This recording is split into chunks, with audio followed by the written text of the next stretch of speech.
Baik. Bismillahirrahmanirrahim. Assalamualaikum warahmatullahi wabarakatuh. Ya ayyuhallazina amanu al adulukum ala tijarah tunzikum min azabin alim tu'minuna billahi wa rasulihi wa tujahiduna fi sabilillah bi amwalikum wa anfusikum zalikum khairul lakum in kuntum ta'lamun. Shadaqallahul azim. Baik, terima kasih kalian telah menonton di forum kolaborasi bersama dengan Abang Ridho Alamsyah sebagai pemantik materi kita pada siang hari ini, dan juga Bapak Dr. Andes Samsul Bahri, MSI, selaku Dekan Fakultas Keguruan Ilmu Pendidikan Universitas Muslim Nusantara Al-Wasliyah Medan. Jadi di sini kita akan membahas tentang pendidikan di era pandemi COVID-19. Mungkin kita akan mulai dari pemantik pertama, yaitu Abang Ridho Alamsyah. Silakan Abang Da. Bismillahirrahmanirrahim. Assalamualaikum warahmatullahi wabarakatuh. Ya ayyuhallazina amanu hal adulukum ala tijaratin tunzikum min azabin alim tu'minuna billahi wa rasulihi wa tujahiduna fi sabilillah bi amwalikum wa anfusikum jalikum khairul lakum in kuntum ta'lamun. Shadaqallahul azim. Pertama-tama marilah kita ucapkan puja dan puji syukur kita kehadirat Allah Subhanahu wa taala karena sampai hari ini kita masih diberikan nikmat kesehatan sehingga kita dapat melaksanakan kegiatan forum kolaborasi yang diselenggarakan oleh Badan Eksekutif Mahasiswa UMN Al-Wasliyah periode 2019-2020 ini. Baik, terima kasih kepada moderator dan yang saya hormati Bapak Samsul Bahri MSI, Dekan Fakultas FKIP yang telah berada di tengah-tengah kita siang hari ini. Mengenai memang tema yang kita angkat pada siang hari ini yaitu problematika kampus di tengah pandemi COVID-19 ini, khususnya di dunia pendidikan. Memang selama pandemi COVID-19 ini sudah berlangsung hampir 3-4 bulan ini, dampak yang sangat luar biasa kita rasakan bagi masyarakat Indonesia, tak upaya juga mahasiswa yang hari ini memang merasakan dampak dari pandemi COVID-19 ini. Dalam sektor pendidikan memang hari ini kebijakan Bapak Menteri telah melaksanakan sebuah terobosan baru melalui pembelajaran jarak jauh yang kita rasakan beberapa bulan terakhir ini. Namun memang di sana sini tentu menuai pro dan kontra akibat memang tidak meratanya jaringan internet di tiap-tiap daerah yang ada di Indonesia ini. Artinya memang hasil dari evaluasi pembelajaran jarak jauh yang dilakukan oleh beberapa lembaga di Indonesia yang hari ini memang menjadi salah satu indikator, dan menteri pun mengakui bahwasannya PJJ hari ini harus dievaluasi. Artinya apa? Terobosan ini sebenarnya sudah baik, dan menteri mengatakan bahwasannya satu-satunya cara untuk mengenyam pendidikan di masa pandemi ini ya hanya lewat pembelajaran jarak jauh. Itu yang saya tahu ya Pak. Hanya melalui pembelajaran jarak jauh. Tapi pelaksanaannya memang hari ini di sana sini mendapatkan tidak menjadi solusi bagi pendidikan kita pada hari ini. Nah, di samping itu juga memang selain dari pembelajaran jarak jauh yang kita rasakan, ada juga permasalahan di dunia pendidikan, khususnya memang di keluarnya kebijakan Permen nomor 20 tahun 2020 itu terkait UKT. Nah, ini lebih diprioritaskan kepada pendidikan tinggi, perguruan tinggi di universitas negeri. Artinya apa? Hari ini memang kita yang berada di ruang lingkup universitas swasta ini tidak menjadi perhatian khusus dalam hal ini, dan kita pun tidak bisa menyalahkan seutuhnya kepada rektor ataupun yayasan yang hari ini menaungi perguruan tinggi swasta, sebab semua keputusan itu akan menjadi baik apabila memang pusat dalam hal ini Pak Menteri memperhatikan kedua sisi ini, tidak memandang PTN ataupun PTS. Nah, ini menjadi kendala, apalagi memang di masa pandemi ini dampak ekonomi sangat luar biasa bagi masyarakat kita. Makanya harusnya memang kebijakan itu lebih komprehensif lah, secara universal lah, menyeluruh antara perguruan tinggi negeri ataupun perguruan tinggi swasta. Begitulah mungkin pemantik diskusi dari saya pada siang hari ini. Lebih dan kurangnya saya mohon maaf. Wabillahi taufiq wal hidayah. Wassalamualaikum warahmatullahi wabarakatuh. Waalaikumsalam. Terima kasih kepada Bang Dario Alamsyah yang telah memberikan pemantik pertamanya. Mungkin kawan-kawan mahasiswa sekalian yang sedang menonton penasaran juga kan, bagaimana kok bisa sih kita ini di pendidikan ini jadi dampak dalam pandemi Covid ini kan. Mungkin setelah ini nanti akan kita arahkan ke pemantik kedua, yaitu Bapak Dekan, Bapak Dr. Andes Samsul Bahri MSI. Silakan Pak Dekan untuk memaparkan materinya gitu Pak. Waktu dan tempat dipersilakan. Baik, terima kasih. Bismillahirrahmanirrahim. Assalamualaikum warahmatullahi wabarakatuh. Alhamdulillah wasyukurillah. Muhammad sholli ala sayyidina Muhammad wa ala ali sayyidina Muhammad. Qala ta'ala fil Qur'anil Karim, ya ayyuhallazina amanu hal adullukum ala tijaratin tunjikum min ajabin alim. Tu'minuna billahi wa rasulihi wa tujahiduna fi sabilillah bi amwalikum wa anfusikum jalikum haulakum kuntum ta'lamun. Shadaqallahul azim. Alhamdulillah, pada kesempatan hari ini saya bisa hadir dan diundang oleh forum kolaborasi BEM UMN Al-Wasliyah Prodi 2019-2020. Pertama dan utama, marilah kita menyatakan puji dan syukur kepada Allah Subhanahu wa taala. Pada hari ini kita masih diberikan Allah kesehatan dan kesempatan untuk dapat berkumpul dan mendengarkan dalam rangka isu pandemi atau informasi tentang pandemi yang sudah kita ketahui bersama. Sekali lagi saya nama pribadi mengucapkan terima kasih atas undangan ini dan apresiasi yang saya pikir harus saya berikan kepada forum kolaborasi BEM UMN Al-Wasliyah yang saya pikir melaksanakan pelaksanaan acara hari ini.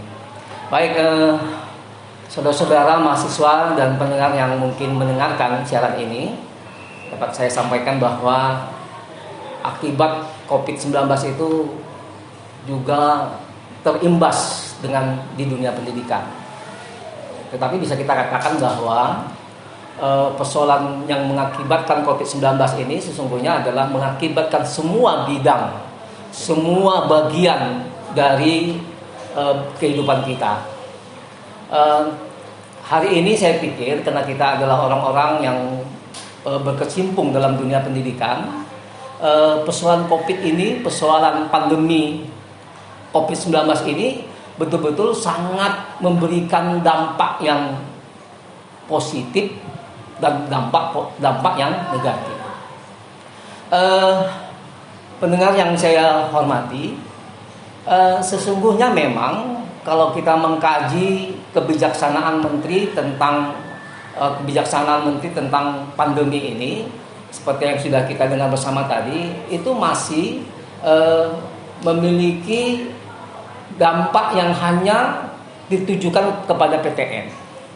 Tetapi kita memang harus membijaki,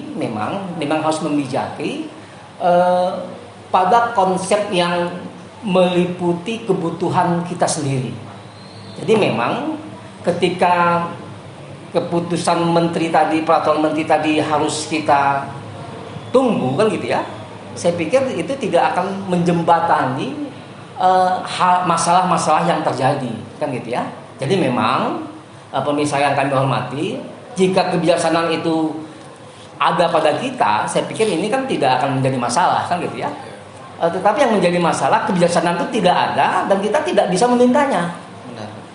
Oleh sebab itu memang saya pikir karena kita adalah orang yang ingin mengambil sebuah kebijaksanaan dan jangan sampai tertidur tanpa kebijaksanaan, oleh sebab itu kita harus berdiskusi dan mencari solusi-solusi apa yang mungkin bisa kita kembangkan dalam membijaki, dalam mengatasi persoalan COVID-19 itu.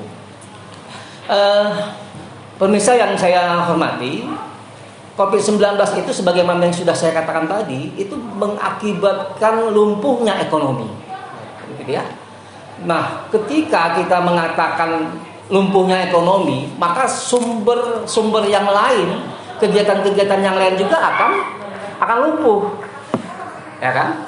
Ketika COVID-19 ini mengakibatkan lumpuhnya ekonomi, lumpuhnya perdagangan, lumpuhnya ekonomi rakyat, berarti dengan lumpuhnya ekonomi tadi akan mengakibatkan juga lumpuhnya pendidikan, kan gitu ya. Tetapi memang sebagai orang pendidikan kita juga tidak mau ketika lumpuhnya ekonomi itu akan berakibat dampak yang begitu luas dengan pendidikan, jangan, kan gitu ya. Oleh sebab ini saya selaku seorang dosen dan dekan di FK UMN Al-Wasliyah menghimbau kepada kita jangan menjadi orang yang tertindak, jangan menjadi orang yang putus harapan gara-gara Covid ini. Benar. Ya? Jadi oleh sebab itu misalnya begini ya. Apa isu atau apa keluhan masyarakat tentang pendidikan daring ini, kan gitu ya.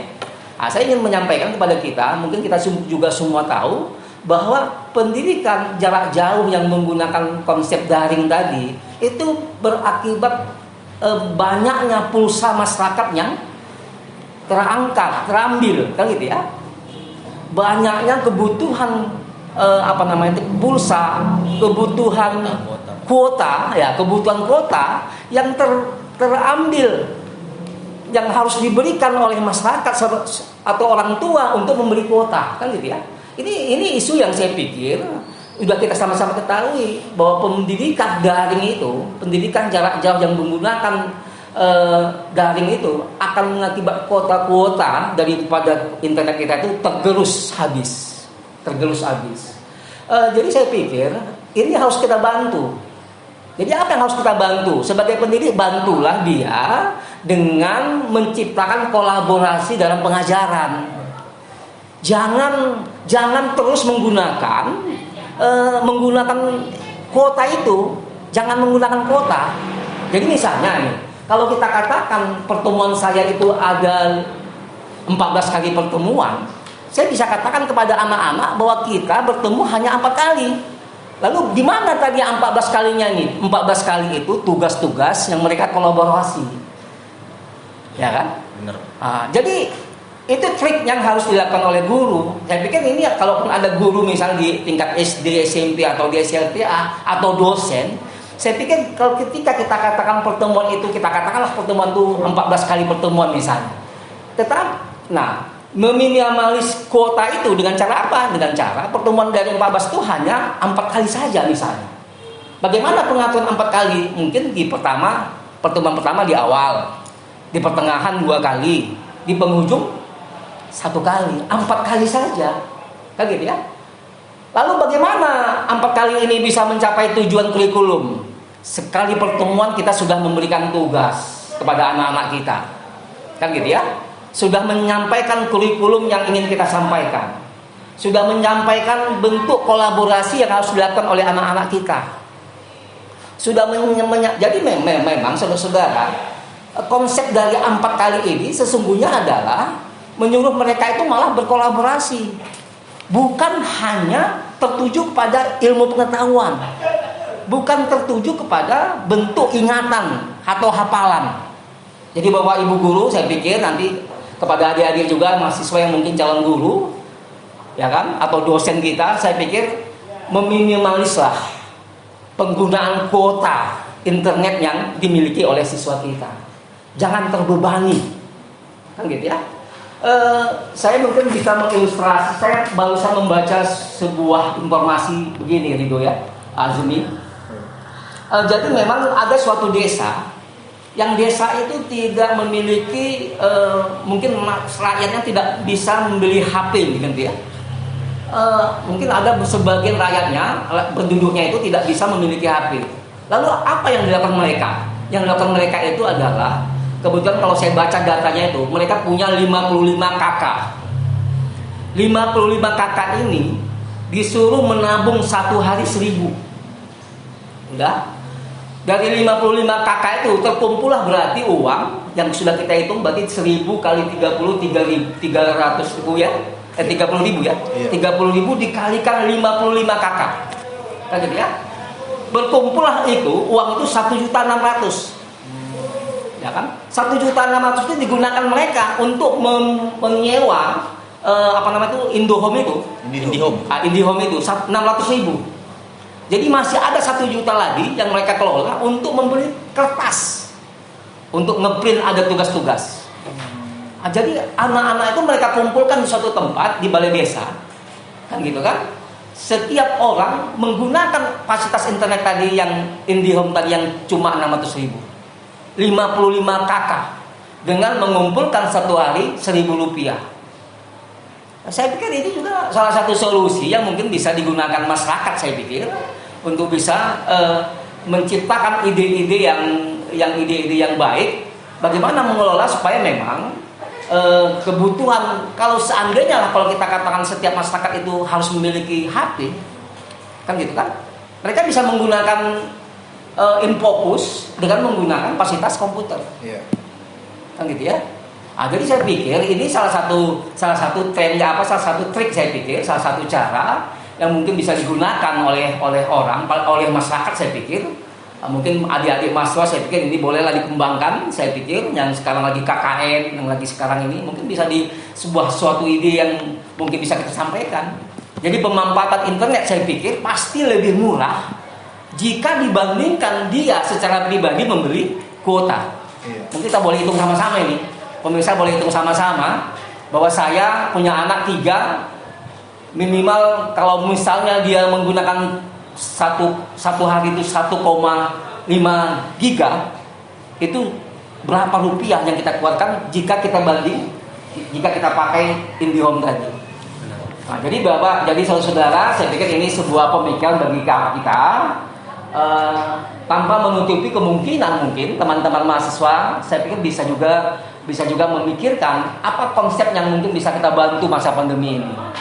Ya, jadi konsep yang saya pikir tadi yang sederhananya itu tadi 1.001 orang kakak, lalu dia bisa menggunakan semua penduduk yang ada di situ. Saya pikir ini sebuah konsep yang mungkin bisa kita lihat dari kasus pandemi. Karena begini, kita juga memang saudara-saudara pemirsa yang saya hormati, kita juga sulit memang untuk mengatakan bahwa guru itu tidak boleh melakukan pembelajaran setiap saat menggunakan internet dengan menggunakan daring, kan gitu ya. Tetapi kita kan juga tidak bisa menyuruh mereka seperti itu. Oleh sebab itu memang saudara-saudara, kita memang harus membuat konsep lah, bahwa konsep pemanfaatan internet tadi yang kita kelola, misalnya di masyarakat kita kelola, atau yang kedua adalah memang pesan saya sebagai seorang dosen ya, yang kebetulan mengajarkan kepada anak-anak didik saya, calon-calon pendidik, pesan saya adalah janganlah kita memang terlalu menggunakan daring ini setiap saat. Ya, kita bisa memanage, mempola dari misalnya kita katakan pertemuan kita itu 20 misalnya atau 16 misalnya, kita bisa mengatakan kepada siswa kita hanya bertemu secara daring cuma 4 sampai 5 kali. Lalu dengan poin-poin yang saya pikir tadi pada pertemuan pertama kedua ini dalam hal apa, lalu ke tugas berikutnya, jadi sehingga mereka perlu saya pikir berimprovisasi. Hari ini saudara-saudara akan menjadi kelemahan daring ini adalah mereka malah mungkin akan menjadi semakin lebih individual. Benar. Ya kan? Pendidikan daring ini, pendidikan akibat Covid ini salah satunya adalah semakin individual. Jadi saya pikir sebagai seorang calon guru, adik-adik yang mendengar informasi ini, tolonglah kita bisa mengimprovisasi, merancang, mengembangkan supaya pendidikan kita itu jangan membuat mereka semakin individual. Lalu dengan cara apa? Buat kolaborasi yang mereka bisa ke masyarakat, bisa mengamati. Memang jelas bahwa kalaupun ini pun dilakukan, memang mereka harus memahami protokol kesehatan. Saya pikir demikian ulasan dari saya. Terima kasih. Tidak menutup kemungkinan mana tahu ada yang perlu mungkin dipertanyakan, saya persilakan dengan saya. Demikian, masih minum wabarakatuh. Wabarakatuh mu'minin. Wassalamualaikum warahmatullahi wabarakatuh. Mungkin ada tambahan dari pemateri pertama, Abang Narido, silakan. Ya baik, terima kasih moderator. Ini tadi memang sangat luar biasa menarik pembahasan yang disampaikan Pak Samsul Bahri MSI, ya kan, menjadi sebuah pendidikan itu harus berinovasi. Jadi saya pun Pak kemarin baca-baca artikel begitu kan, dan mencari solusi bagaimana sebenarnya pendidikan di masa pandemi ini supaya memang kita tidak lagi terikat dengan yang namanya daring. Karena daring ini Pak, yang saya baca itu kalau ada di beberapa media mengatakan bahwasannya teknologi adalah kunci utama pendidikan di masa pandemi. Ya. Semua serba teknologi kan begitu Pak. Jadi lahir sebuah solusi dari pemikiran saya, terutama kita mahasiswa ini. Bagaimana kalau mahasiswa ini berkolaborasi? Apalagi kita kan hari ini dirumahkan ibaratnya Pak. Kita tidak boleh ke kampus. Ya. Berapa misalnya jumlah mahasiswa FKIP? Kira-kira berapa Pak? FKIP? Sekitar 4.000. 4.000 mahasiswa FKIP. Bayangkan di tiap-tiap desa ada 2 atau 3 orang yang membuat kelompok begitu. Untuk datang door to door berkolaborasi dengan SD, guru-guru SD di sana misalnya.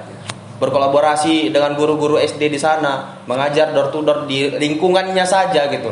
Untuk membantu supaya siswa-siswa di sekolah itu bisa tersampaikan mata pelajarannya tanpa melalui daring gitu, atau tanpa melalui masuk ke sekolah masing-masing.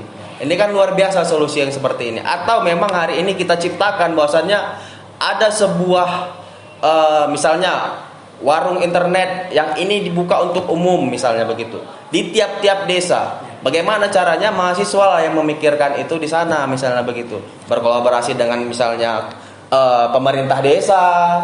Kita bisa adakan sebuah solusi untuk lahirnya pendidikan di era pandemi ini begitu Pak. Ya. Karena kan memang esensi dari Tridharma perguruan tinggi itu di pengabdian kepada masyarakat itu seharusnya bisa kita laksanakan di era-era atau fase-fase daring ini, apalagi kita kebanyakan di rumah ya kan. Ya, jadi solusinya begitulah kawan-kawan. Ayo mahasiswa, jangan rebahan aja, kita bawa perubahan. Mungkin itu saja dari saya Billahi taufiq wal hidayah. Wassalamualaikum warahmatullahi wabarakatuh. Terima kasih kepada Abang Darido. Mungkin juga ini Bang Pak juga ada juga sih tambahan sekali lagi. Itu di SMA Negeri 8 itu, SMA Negeri 8 Medan itu mereka sekolahnya mungkin bagus Pak. Karena mereka bekerja sama nih Pak, Bang, dengan Indosat. Jadi tiap bulan itu Indosat itu memberikan kuota gratis ke tiap mahasiswa, ke tiap guru itu 30 giga. Karena juga ada juga kawan cerita sharing-sharing juga kan di sana bahwasanya ya untuk mensiasatinya supaya bisa daring itu yaitu jadi adalah yang difasilitasikan kepada siswa kan gitu kan. Karena juga ya kita sendiri pun menyadari waktu kuliah daring kemarin dikasih 50.000 satu bulan kuota saja itu pun masih kurang kan gitu kan. Karena ya ada Google Meet lah, Classroom lah kan dan hal sebagainya kan begitu. Jadi mungkin kita memang menjadi mahasiswa itu harus punya terobosan. Apalagi seperti yang dari kata Pak Samsul juga, kita itu calon pendidik itu memang harus bisa memanfaatkan momentum bagaimana kita membuat inovasi dan berkolaborasi. Apalagi seperti namanya kabinet di BUMN itu namanya kolaborasi prestasi. Jadi mengajak mahasiswa-mahasiswa itu yang punya prestasi itu berkolaborasi membuat UMN itu semakin zaman berjamaah. Ya, gitu. Mungkin di sini pertanyaan simpel nih kepada Bang dan Bapak sekalian kan. Ini tentang menyinggung UKT gitu. Karena juga ini perwakilan dari kawan-kawan mahasiswa juga kan yang sudah mempertanyakan itu juga. Jadi bagaimana pendapat Bapak juga tentang UKT ini? Apakah kita di kampus PTS ini terkhususnya bisa tidak menjalankan UKT tersebut gitu Pak? Menurut Bapak itu bagaimana gitu? Penurunan UKT gitu. Uang kuliah ya? Iya, uang kuliah itu. Ada dispensasi gitu lah Pak. Bagaimana Baik. Pak? Gimana, Pak? Baik, terima kasih. Saya mungkin sebelum jadi memang menarik sebenarnya ini menjadi pandemik ini sebelum UKT ya Azmi ya. Saya pikir jadi pandemi 19 ini sebenarnya itu menjadi tantangan saya pikir ya kan. Jangan menjadi sebuah sebuah yang membuat kita semakin tertidur seperti yang dibilang Ridho tadi kan, Ridho Alamsah. Jadi kawan-kawan anak-anak kami mahasiswa kan gitu ya, mahasiswi, bahwa ini harus kita jadikan sebuah solusi, sebuah jalan untuk menunjukkan diri kita saya pikir ya kan? Tadi yang sudah sampaikan bagaimana kita membentuk semacam kelompok-kelompok yang memberikan fasilitas kepada orang untuk belajar di suatu tempat yang kita ciptakan. Lalu yang mungkin berikutnya adalah koneksi dengan vendor-vendor kan gitu ya. Dengan vendor-vendor. Saya pikir ini seperti yang tadi bilang Azmi, yang mereka Indosat memberikan kuota kepada siswa misalnya kan. Ini juga saya pikir kalau itu diberikan, kenapa nggak kita datang meminta kan gitu kan? Nah, saya pikir ini sebuah sesuatu yang menarik juga adik-adik mahasiswa. Jadi kondisi ini harus kita manfaatkan secara baik untuk menunjukkan eksistensi kalian sebagai seorang mahasiswa. Lalu pertanyaan Azmi yang mungkin perlu saya sampaikan, prinsip penurunan UKT itu memang sesungguhnya adalah kebijaksanaan rektor kan gitu kan. Mungkin dengan indikator-indikator yang memungkinkan bahwa UKT itu harus berkurang, misalnya bisa saja gitu. Dengan indikator apa bahwa UKT itu harus berkurang misalnya, mungkin kita bisa jelaskan bahwa yang membuat dia berkurang adalah ini indikatornya A, B, C, D kan gitu kan. Jika memang terjadi indikator ini memang ada untuk membuat dia berkurang, saya pikir nggak apa-apa disampaikan, kan gitu kan? Ya artinya aspirasi mahasiswa ini mungkin bisa dia disampaikan, kan gitu kan? Nah, tapi dengan catatan begini, dengan catatan bahwa pelayanan yang diberikan UMN misalnya kita berasumsi begini, mungkin pertanyaannya adalah begini, misalnya seorang dosen di jurusan X misalnya nih ya, saya memberikan gambaran kepada adik-adik, apakah dia menerima yang berkurang masa COVID ini atau sama sebelum masa COVID misalnya? Kalau kita katakan dia memiliki penerimaan gaji yang sama, berarti penerimaan yang diterima oleh UMN itu tidak bisa kita kurangi. Misalnya nih ya, itu yang saya maksudkan indikator tadi. Tetapi sebaliknya, ketika penerimaan yang diterima dosen tadi misalnya berkurang karena masa pandemi ini, saya pikir bahkan indikator UKT itu mungkin bisa diusulkan. Saya pikir itu. Baik, itu yang pertama. Yang kedua, mungkin dia ini bisa melakukan sebuah pemikiran seperti ini. Nah, kenapa memang UKT itu harus berkurang misalnya? Karena kebutuhan kuota dia. Ya, kuota internet. Kuota internet itu bagi kami itu malah meningkat, Pak. Kan gitu kan? Iya, betul. Nah, ini kan bisa menjadi sebuah alasan pemakaian kuota internet tadi banyak, misalnya 50.000 saja tidak cukup misalnya. Kan ini kan menjadi sebuah persoalan juga kepada mahasiswa yang kemungkinan orang tuanya juga menjadi masalah, menjadi dampak dari COVID ini. Kan gitu kan? Dan saya pikir ini Ridho dan Azmi, saya pikir ini boleh disampaikan. Artinya sebagai seorang mahasiswa bolehlah menyampaikan kepada orang tuanya. Kan gitu kan? Konsep-konsep ini, gagasan-gagasan ini yang memohon kepada orang tua kita untuk memohonlah ini bahwa UKT itu harus diperhatikan kan gitu kan. Oke. Nah, jadi memang saya pikir itu bisa saja kan gitu kan. Sepanjang kalian bisa menjelaskan ini, mungkin bisa juga kita mendengarkan secara baik. Nah, tapi cuma begini ya.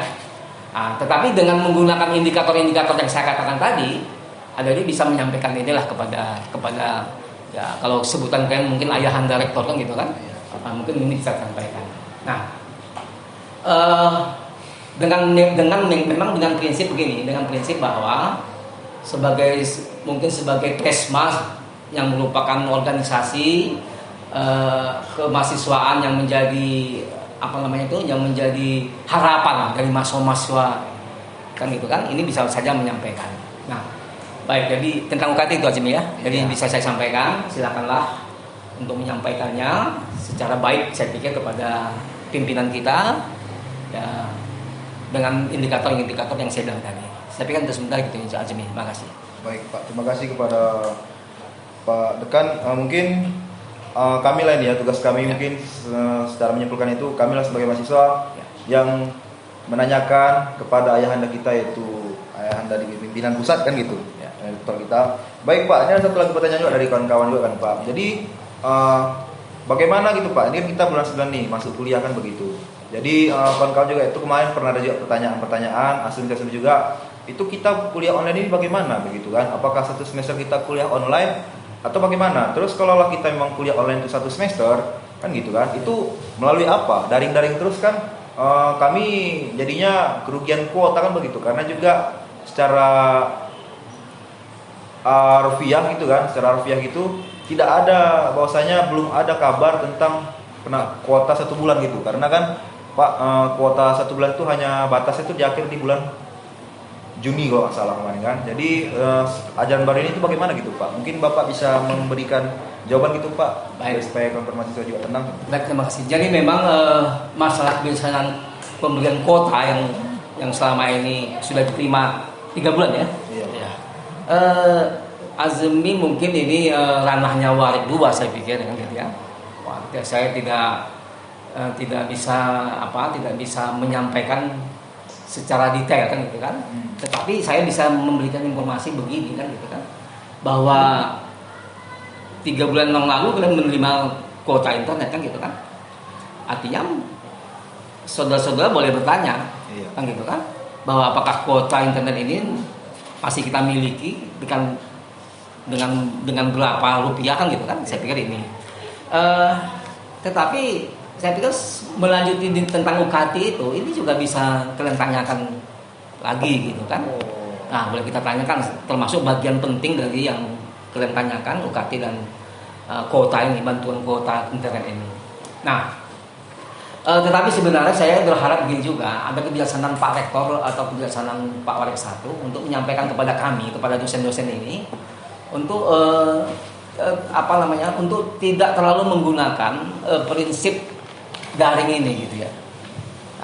Jadi artinya mungkin saya seperti yang saya katakan tadi, artinya dosen boleh melakukan pertemuan daring itu tidak hanya daring kan gitu kan. Dia bisa online, bisa offline kan gitu. Jadi begini Azmi dan Hidu, bahwa di dalam pelaksanaan PJJ ini, pendidikan jarak jauh itu, memang tidak dipaksakan seorang mahasiswa itu harus online terus gitu. Benar. Tidak dipaksakan. Adik-adik mahasiswa boleh mengkomplain kepada dosen ketika memang dia memaksakan kalian untuk daring terus gitu. Jadi ketika seorang mahasiswa misalnya ini tidak ada jaringan misalnya di rumahnya, dia tidak wajib melakukan daring. Tidak wajib gitu. Jadi atau kalaupun dia punya internet tapi dia tidak punya uang, tidak dipaksakan gitu. Jadi juga dalam hal pemahaman ini saya pikir teman-teman dosen saya pikir harus juga memahami bahwa masa Covid ini memang kita harus betul-betul menahan diri gitu. Ya. Nah, jangan anggap bahwa si Azmi harus memiliki kuota 250.000 tiap bulan, nggak boleh gitu. Nah, jadi mahasiswa pun tolong juga disampaikan kepada kita gitu. Misalnya kepada saya selaku dekan atau kepada Pak Rektor selaku Pak Rektor untuk menyampaikan keluhan-keluhan kita ini gitu. Jadi artinya bagi dosen untuk melakukan pembelajaran itu jangan seperti dia mencocorkan ilmunya tuh dengan cara yang dipaksakan gitu. Jadi ini bahan 1 kilo harus kamu terima 1 kilo, tidak. Habis juga. Asal nggak boleh gitu. Ya. Nah, jadi memang teman-teman masuk begini ya. Jadi saya pikir begini. Jadi memang saya pikir secara internal adik-adik memahamilah bagaimana dosen kepada kita, kepada kalian untuk dilayani kan, dalam hal melayani kan gitu kan. Mungkin saja ada dosen yang ya dalam tanda petik ini terlalu operating misalnya, kan gitu kan. Tetapi ada juga yang mungkin dia sederhana kali, kan gitu kan. Nah, saya pikir dalam kesempatan ini mungkin bisa saya katakan kepada adik mahasiswa, tetap saja bahwa kalian harus menjunjung sebuah prestasi gitu. Nah, ya. Jadi jangan juga sebuah kondisi pandemi ini jangan juga dijadikan sebuah keinginan bagi adik-adik untuk semakin berleha-leha gitu ya. Ya. Untuk semakin tertidur, kata tidur tadi, harus bangun gitu. Jangan tertidur gitu. Tunjukkan prestasi kalian gitu. Nah, ilmu itu kan tidak harus hanya dari dosen kan gitu kan. Dan ketika dosen itu nggak harus melalui Zoom, Google Meeting, nggak harus itu juga. Dia pakai SMS juga boleh. Azmi SMS saya, Pak Samsul, boleh nggak tahu Pak bagaimana cara menggunakan? Saya bisa juga menggunakan SMS itu gitu. Nah, juga bagi kita Google Meet atau Zoom itu saya pikir itu kan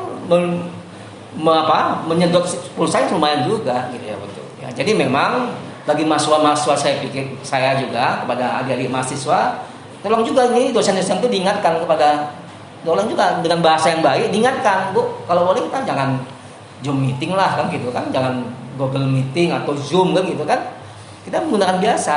Tetapi memang tolong adik-adik mahasiswa Jangan juga ini masa pandemi ini jangan juga menjadi sebuah keberatan, jangan juga terlalu dimudah-mudahkan, kan gitu ya. Artinya saya selaku orang tua kalian berharap bahwa kalian harus betul-betul mencari, mengembangkan ilmu yang kalian miliki untuk kalian betul-betul persiapkan menjadi seorang sarjana. Jadi saya pikir itu Azmi. Jadi memang masa pandemi ini memang saya pikir semua lini, semua bagian bagi kami, bagi pimpinan, bagi dosen dan sebagainya itu harus memiliki kebijaksanaan yang manusiawi lah, kan gitu kan? Memahami bagaimana keadaan yang terjadi sesungguhnya, jangan kita berdiri selaku orang ilmiah saja gitu, tanpa mengkaji kehidupan sosial yang terjadi di dewasa ini. Saya pikir untuk sementara gitu aja nih. Baik, terima kasih Bapak Dekan, Bapak Dr. Andes Samsul Bahri yang telah memberikan sedikit materinya juga. Mungkin satu kata Pak untuk kawan-kawan kita mahasiswa gitu dari Bapak gitu Pak. Sebelum kita closing Pak. Oke, baik. Kata mahasiswa. Satu kata untuk mahasiswa ingin saya sampaikan. Teruslah berinovasi. Jadi kuncinya adalah keywordnya itu adalah inovasi. Jadi baik Pak, terima kasih Pak atas kalimat closingnya. Karena juga inovasi itu luas Pak. Ya. Kalau dalam jalan tol itu ada nama bahasa itu inovasi untuk solusi namanya. Jadi saat ini kita mencari solusi dengan inovasi kan begitu. Ya, betul. Baik, mungkin itulah paparan-paparan dari Abang Darido dan juga dari Pak Dekan, Pak Dr. Samsul Bahri MSI. Saya Ahmad Rasmi selaku moderator pamit undur diri. Jayalah UMN Al-Wasliyah, bahagialah mahasiswa-mahasiswi dan juga fungsionaris dosen. Wabillahi taufiq wal hidayah. Wassalamualaikum warahmatullahi wabarakatuh. Waalaikumsalam warahmatullahi wabarakatuh. Salam Komando.